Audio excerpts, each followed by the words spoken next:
नमस्कार साथियों, स्वागत है आप सभी का।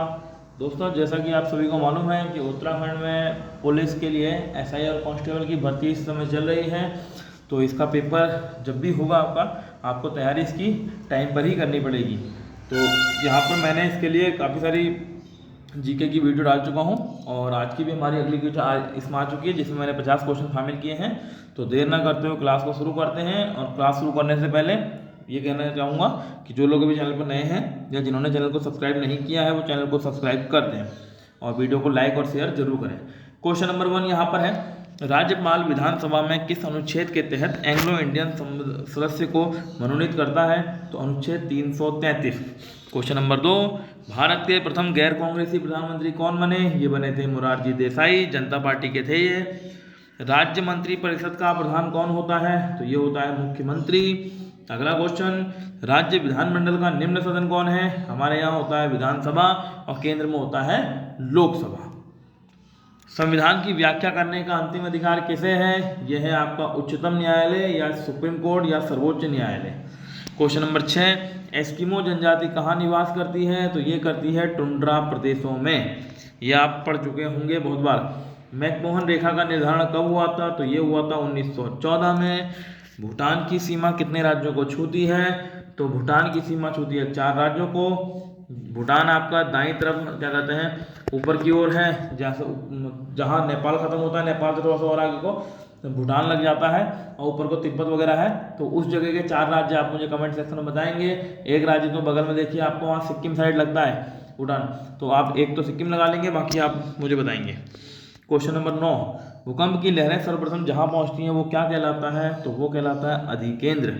क्वेश्चन नंबर 10 है, विश्व में कॉफ़ी का सर्वाधिक उत्पादन होता है? कॉफ़ी बोलो या फिर कहवा बोलो, बात एक ही है। तो ये होता है ब्राज़ील में। क्वेश्चन नंबर 11, हूणों ने किसके शासनकाल में भारत पर आक्रमण किया? तो ये स्कंदगुप्त के शासनकाल में किया है आक्रमण, स्कंदगुप्त, ऑप्शन नंबर बी। एकता सेना का गठन किसने किया या एकता प्रणाली किसने चलाई? तो ये है इल्तुतमिश। क्वेश्चन नंबर 13 है, पूर्व का सिराज किसे कहा जाता है? तो भाई इस तरह के क्वेश्चन आपके पूछ लिए जाते हैं, ये शहरों के उपनाम हैं। तो फिलहाल पूर्व का सिराज है आपका जौनपुर और शहरों के उपनाम आप पढ़ते रहिए। क्वेश्चन नंबर 14 है, प्रथम अफगान शासक जो दिल्ली की गद्दी पर बैठा? तो भाई अफगानी जो बैठे थे वो लोधी वंश से शुरू हो गए थे, ठीक है। तो लोधी वंश में शुरू में सबसे पहले कौन आया? बहलोल लोधी। तो ये पहला शासक हो जाएगा अफगानी। क्वेश्चन नंबर 15, हम्पी किस नदी के किनारे स्थित है? तो हम्पी है तुंगभद्रा नदी के किनारे। अगला क्वेश्चन है, भारतीय मानक ब्यूरो का मुख्यालय कहाँ है? यह है आपका नई दिल्ली में। क्वेश्चन नंबर 17, किस पंचवर्षीय योजना के तहत निर्धनता को पूर्ण समाप्त करने का लक्ष्य रखा गया था? तो ये रखा गया था 8वीं पंचवर्षीय योजना के तहत। क्वेश्चन नंबर 18 है, मिश्रित अर्थव्यवस्था को दोहरी अर्थव्यवस्था किसने कहा? तो ये कहा है प्रोफेसर हैंसन ने। तो ऑप्शन नंबर ए इसका सही कर देंगे। क्वेश्चन नंबर 19, जनसंख्या वृद्धि की दृष्टि से जनसंख्या का महाविभाजक वर्ष है? तो भाई जनसंख्या का महाविभाजक वर्ष हम 1921 को बोलते हैं, क्योंकि प्रथम विश्व युद्ध के दौरान काफ़ी जनहानि हुई थी। तो वहाँ पर उस समय जनसंख्या ह्रास भी हुआ था, तो जनसंख्या ह्रास नाम से ही पूछे तो भी यही लगाएंगे। क्वेश्चन नंबर 20, किसान विकास पत्र योजना कब शुरू हुई? तो ये हुई है 1988 में। क्वेश्चन नंबर 21, भारत और नेपाल के मध्य कौन सी नदी सीमा बनाती है? तो अगर आप नेपाल की तरफ कभी गए हों तो आपने वहाँ एक नदी का नाम सुना होगा, शारदा नदी। और शारदा नदी या फिर काली नदी एक ही है, ठीक है। वहाँ शारदा के नाम से जानी जाती है वहाँ पर। क्वेश्चन नंबर 22 है, प्रशासनिक प्रशिक्षण संस्थान उत्तराखंड में कहाँ स्थित है? तो भाई उत्तराखंड में ये है नैनीताल में। क्वेश्चन नंबर 23 है, टिहरी राज्य का प्रथम राजा कौन था? तो टिहरी राज्य का जो आपका प्रथम राजा था वो था सुदर्शन शाह। क्वेश्चन नंबर 24, निम्न में से किसको उत्तराखंड का गांधी कहा जाता है? ये कहा जाता है इंद्रमणि बडोनी को। क्वेश्चन नंबर 25 है, ग्रीन स्कूल की अवधारणा का प्रतिपादक कौन है? तो ये है वीरेंद्र रावत। क्वेश्चन नंबर 26, भारतीय रिमोट सेंसिंग संस्थान कहाँ स्थित है? तो कभी कोई चीज़ तुक्का मारना हो तो नई दिल्ली भी आप तुक्के में लगा सकते हैं, और पता हो तो अच्छी बात है। अगला है, हंसुली आभूषण कहाँ पहना जाता है? तो ये आप लोगों को मालूम ही होगा, हंसुली पहनी जाती है गले में। क्वेश्चन नंबर 28, धौली गंगा और काली नदी का संगम कहाँ बनता है? तो ये होता है खेला में। क्वेश्चन नंबर 29, उत्तराखंड विधानसभा में एक सदस्य नामित किया जाता है, तो ये किया जाता है एंग्लो इंडियन समुदाय, और इसे कौन करता है? अनुच्छेद 333 के तहत राज्यपाल। क्वेश्चन नंबर 30, उत्तराखंड राज्य का वृक्ष कौन सा है? यह है बुरांस।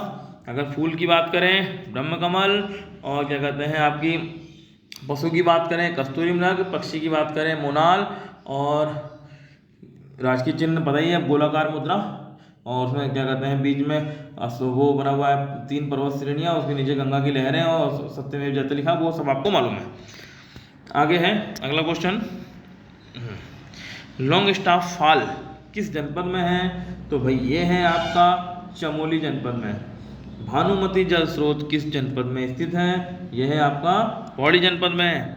क्वेश्चन नंबर 33, शूल कुंड किस जनपद में है? तो शूल कुंड आपका पड़ता है उत्तरकाशी में। अगला क्वेश्चन है, तिलाड़ी नरसंहार घटित हुआ था, कब घटित हुआ था? 30 मई 1930 में, जिसे तिलाड़ी कांड कहा जाता है। क्वेश्चन नंबर 35, हरिला क्या है? तो हरिला एक त्योहार है जो कि अभी जुलाई में आने वाला है, लगभग 16 जुलाई को होता है। छह ध्वनि किसके अंतर्गत आती है? यहाँ से हिंदी चालू हो चुकी है, तो ये एक संयुक्त ध्वनि है, संयुक्त वर्ण है। क्वेश्चन नंबर 37, आहा, मजा आ गया देखो, आहा बोलते ही तुम्हें पाकर कितना आनंद आ रहा है? ये तो और भी ज़्यादा मजा आ गया। वाक्य में उचित विराम चिन्ह कौन सा होगा? तो भाई जब ज़्यादा ही मजा आ रहा है तो ये ऐसा वाला चिन्ह लगेगा, और इसे बोलते हैं विस्मयादि बोधक चिन्ह। क्वेश्चन नंबर 38, कृदंत प्रत्यय किन शब्दों के साथ लगते हैं? तो ये लगते हैं क्रिया शब्दों के साथ। ठीक है, ये थोड़ा सा ध्यान देने वाली बातें हैं। अगला है, सलमा घर जाती है, तो सलमा घर जा रही जाने दो, ये कैसा वाक्य है? ये है सरल वाक्य। क्वेश्चन नंबर 40, निम्नलिखित में से पुल्लिंग शब्द नहीं है। भाई नकल जो है, नकल करी जाती है, करा नहीं जाता है, तो ये स्त्रीलिंग शब्द है, पुल्लिंग नहीं है। पेड़ पर पक्षी बैठे हैं, इस वाक्य में जो पद है पेड़ पर, इसमें कौन सा कारण है? कारक है। तो इसमें आपका पेड़ पर किस में आता है? पर आपका आता है अधिकरण में, पर अधिकरण में मैं पे पर। ठीक है, निम्नलिखित में से कौन सा शब्द संज्ञा है? तो संज्ञा इसमें कौन सा है? यह है आपका क्रोध। अगला, उत्तम पुरुष यानी कि मैं, जिसे हम कहते हैं आई, इसका बहुवचन क्या होगा? बहुवचन सर्वनाम इसी में ये हो जाता है वी, और वी होता है यानी कि हम। तो देखिए कभी कभी इंग्लिश भी काम आ जाती है। अत्यधिक का संधि विच्छेद है अति धन अधिक, option number B.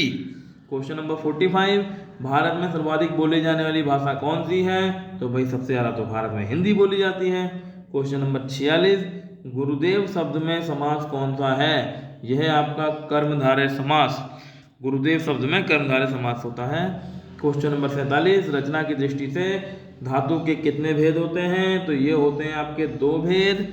Question number 48, संभव है कल मैं ना जाऊं, इस वाक्य की पहचान करें। तो भाई ये तो संभव की बात कर रहा है, यानी कि संभावना की बात कर रहा है, तो संभाव्य भविष्य हो जाएगा यहाँ पर, option number B. Question number 49, अचल शब्द का अर्थ है, अचल क्या होता है? जो स्थिर हो, जो कहीं नहीं चले, यानी कि निश्चल। क्वेश्चन नंबर 50, विराट का विलोम शब्द क्या है? विराट मतलब क्या होता है? बहुत बड़ा, तो उसका क्या होगा? क्षुद्र, यानी कि सूक्ष्म, छोटा। तो ये थे हमारे 50 क्वेश्चन जो कि आपके लिए काफ़ी महत्वपूर्ण थे। यदि वीडियो पसंद आए तो लाइक और शेयर जरूर करें, और चैनल को कर लीजिए सब्सक्राइब, और साथ ही बेल आइकन दबा दीजिए, जिससे कि आपको नोटिफिकेशन मिलता रहे। तो मिलते हैं अगली वीडियो में, तब तक के लिए नमस्कार।